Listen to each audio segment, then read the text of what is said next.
ইলিশ ভাপা, চিংড়ি ভাপা তো আপনারা অনেকেই খেয়েছেন। এই রকম ডিম ভাপা কি খেয়েছেন? যদি না খেয়ে থাকেন এই রকমভাবে আপনারা বাড়িতে বানিয়ে দেখুন, খেতে অসাধারণ লাগে। নমস্কার, আমি টুলু। আমার আর এক নতুন রেসিপিতে আপনাদের সবাইকে স্বাগত। এই ডিম ভাপা করার জন্য প্রথমে একটা বাটির মধ্যে নিয়ে নেব সামান্য একটু নুন, দেব একটা কোঁচানো কাঁচা লঙ্কা। নুনের সঙ্গে কাঁচা লঙ্কাটাকে খুব ভালো করে মিশিয়ে নেব। এবারে এর মধ্যে দিয়ে দেব ডিম। ডিমটা ফাটিয়ে আমি বাটির মধ্যে দিয়ে দেব। আমি 3টে ডিম নিচ্ছি, আপনারা এর থেকে বেশিও নিতে পারেন।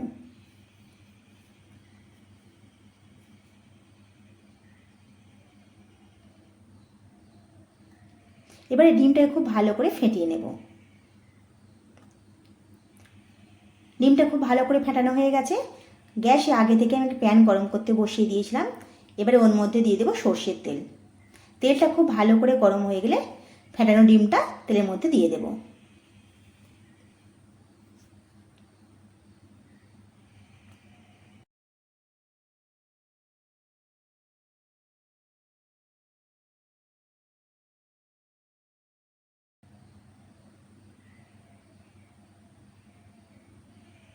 ডিমের একটা পিঠ ভাজা হয়ে গেলে ভাঁজ করে নেব।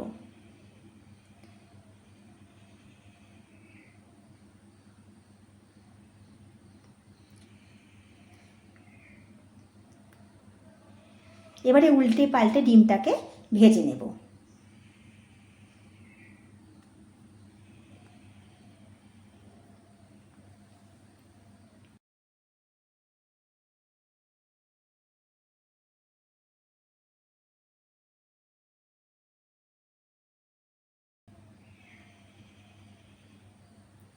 দেখুন ডিমটা খুব ভালো করে ভাজা হয়ে গেছে। এবারে ডিমটা ছোট ছোট করে পিস পিস করে কেটে নেব।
ডিমটা আমার ভাজা হয়ে গেছে।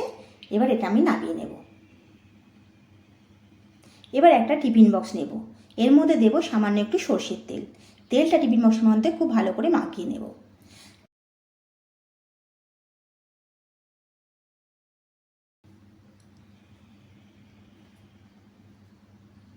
এবার এটা আমি এক সাইডে রেখে দেব। এবার একটা মিক্সার জার নিয়ে নেব। দেব অল্প একটু কোঁচানো নারকোল, 1 চামচ দেব সাদা সর্ষে, দেব 1 চামচ পোস্ত, দেব সামান্য একটু নুন, আর দেব একটু জল দিয়ে এটা মিহি পেস্ট করে নেব। আপনারা যদি ঝাল খেতে চান তাহলে এতে 2টো কাঁচা লঙ্কা দিয়ে পেস্ট করে নিতে পারেন। খুব ভালো করে পেস্ট করা হয়ে গেছে।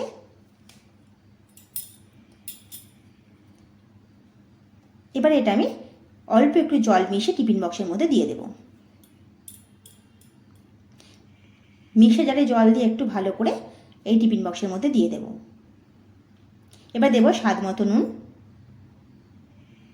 দেব অল্প একটু হলুদ, 1 চামচ কাশ্মীরি লাল লঙ্কার গুঁড়ো, দেব 2 চামচ সর্ষের তেল। সব কিছু খুব ভালো করে মিশিয়ে নেব।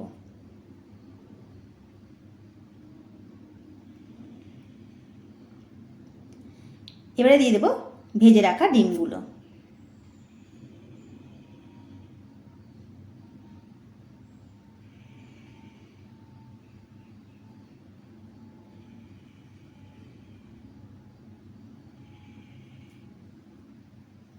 দেবো 2টো কাঁচা লঙ্কা, এবার এটা চাপা দিয়ে ভাপে সেদ্ধ হতে দেব।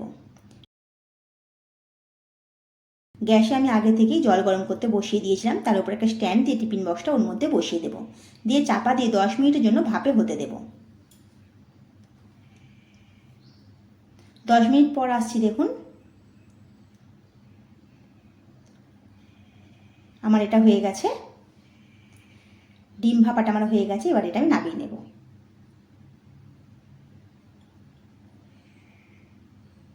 দেখুন ডিম ভাপাটা কত সুন্দর হয়েছে। গরম গরম ভাতের সঙ্গে খেতে অসাধারণ লাগে। আপনারা এই রকমভাবে বাড়িতে বানিয়ে দেখুন, ভালো লাগলে কমেন্ট করে জানাবেন। যদি আমার রেসিপিগুলো ভালো লেগে থাকে একটা লাইক করে দেবেন।